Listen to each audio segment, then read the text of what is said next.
5 August পরবর্তী সময়ে doctor Yunus সরকারের সাথে যে ধরনের পরিস্থিতি ছিল সেটা থেকে তারা বেরিয়ে আসতে চান। ভারতের পুশিন বাংলাদেশে যেটা করার চেষ্টা করছে, আমরা নিশ্চয়ই পশ্চিমবঙ্গের নির্বাচন ফলো করেছি। সেখানে নির্বাচনে একটা ইস্যু ছিল, এটা তাদের একটা অভ্যন্তরীণ রাজনৈতিক ব্যাপার, যেটার খানিকটা চাপ আমাদের উপরে আসছে। আমি এইভাবে মনে করি না যে বাংলাদেশের সাথে কোনো একটা টেনশন তৈরির জন্য ভারতীয় সরকার এটা করছে। পশ্চিমবঙ্গে যে নতুন সরকার দায়িত্বে এসছে নির্বাচিত হয়ে, তাদের নির্বাচনের এক ধরনের প্রতিশ্রুতি ছিল, তাদের একটা রাজনীতি আছে, সেটারই এক ধরনের বহিঃপ্রকাশ এটা। আমি দৃঢ়ভাবে বিশ্বাস করি বাংলাদেশে নতুন যে সরকার আসছে তার সাথে ভারতের সরকার, আমরা বিভিন্ন পর্যায়ে যখন কথাবার্তা বলেছি, আমার নিজেরও কিছু কথাবার্তা হয়েছে, তারা বাংলাদেশের সাথে 5 আগস্ট পরবর্তী সময়ে ডক্টর ইউনূস সরকারের সাথে যে ধরনের পরিস্থিতি ছিল সেটা থেকে তারা বেরিয়ে আসতে চান।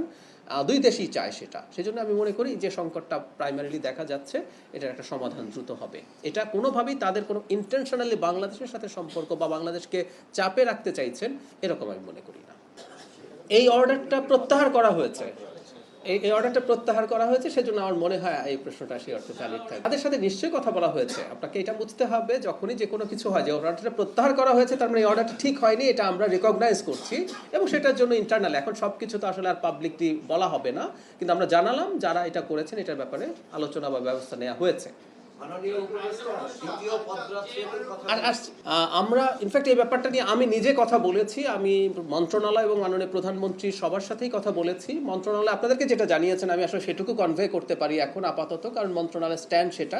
ওনার ওই বক্তব্যটা আমি দেখেছি যখন এই তদন্ত কমিটির কথা এসছে, তিনি জানিয়েছেন যে এই মুহূর্তে এই অসুস্থতাটা নিয়ে তারা চেষ্টা করছেন এটাকে কত সফলভাবে ভালোভাবে ম্যানেজ করা যায়, সেটা মোটামুটি ম্যানেজড হলেই তারা তদন্ত কমিটি করবেন। সো মন্ত্রণালয়ের এই অবস্থানটাই আমি আপনাদেরকে জানিয়ে দিলাম। আর আমি ব্যক্তিগতভাবেও এই খবরটা আবার নেব।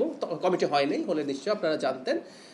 এবং আপনি যে প্রশ্নটা করেছেন এটা ভ্যালিড, যে এই জিনিসটা নিয়ে তদন্ত করবে, এবং সরকার কিন্তু এটা বলেনি যে তদন্ত কমিটি করছেন। আমি আবারও বলছি, মাননীয় মন্ত্রী বলছেন প্রায়োরিটিটা এই মুহূর্তে হচ্ছে, এটা কিন্তু আপনি যদি খেয়াল করেন যে প্রায়োরিটি হচ্ছে যারা আক্রান্ত হচ্ছে তাদেরকে বাঁচানোর চেষ্টা করা, টিকা শেষ করা, যাতে এই পরিস্থিতিটার উন্নতি হয়, এটাই প্রায়োরিটি।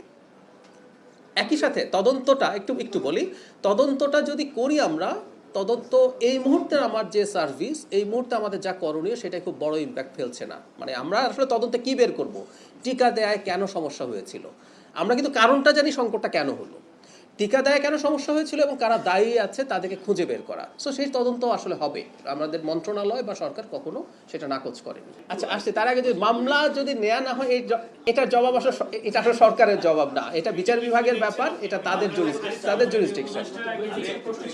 আর ব্যবস্থা যদি না নেওয়া হতো বা সরকার যদি অ্যালার্ট না হতো, তাহলে এই প্রবণতা কিন্তু আরো বেশি হতো। আমরা একটা কথা বারবার বলছি, একটা দেশে আইন শৃঙ্খলা রক্ষাকারী বাহিনী সর্বোচ্চ চেষ্টা করলেও আইন ভঙ্গের প্রবণতা থাকে, এটা সব দেশে, আর আমাদের মতো দেশে তো আরো বেশি থাকে। এটা হলো 1 নম্বর। 2 নম্বর হচ্ছে আওয়ামী লীগের ব্যাপারে যারা নিষিদ্ধ আছে, আপনারা খেয়াল করবেন যে এই সরকারের এই বদনামও আওয়ামী গোষ্ঠীরা করেছে, যে 2009 সালের যে সন্ত্রাস দমন আইনের মাধ্যমে আওয়ামী লীগের কর্মকাণ্ড নিষিদ্ধ করা হয়েছে ফর দ্য টাইম বিং, সেটা যে অধ্যাদেশ ছিল সেটাকে এই সরকার আইনে পরিণত করেছে। তার মানে সরকার চাইছে তার কর্মসূচি নিষিদ্ধ থাকুক, এবং এটা সমালোচনাও অনেকে করছেন। তার মানে সরকারের ইন্টেনশনটা আমি জানিয়ে দিলাম যে সরকার চাইছে এটা থাকুক, এবং সেটার বিরুদ্ধে কখনো কখনো কোনো ঘটনা ঘটছে, আপনি যেটা বললেন এটা ঘটছে, এবং সেটা নিয়ে মানে স্বরাষ্ট্র মন্ত্রণালয় নিশ্চয়ই সিরিয়াস থাকবে। এবং একটা যেটা বললেন যে খুব বড় স্কেলে করার চেষ্টা হয়েছে মাইকে কথা বা ঘোষণা দিয়ে, এই প্রবণতা বন্ধ করার জন্য কাজ করবে সরকার।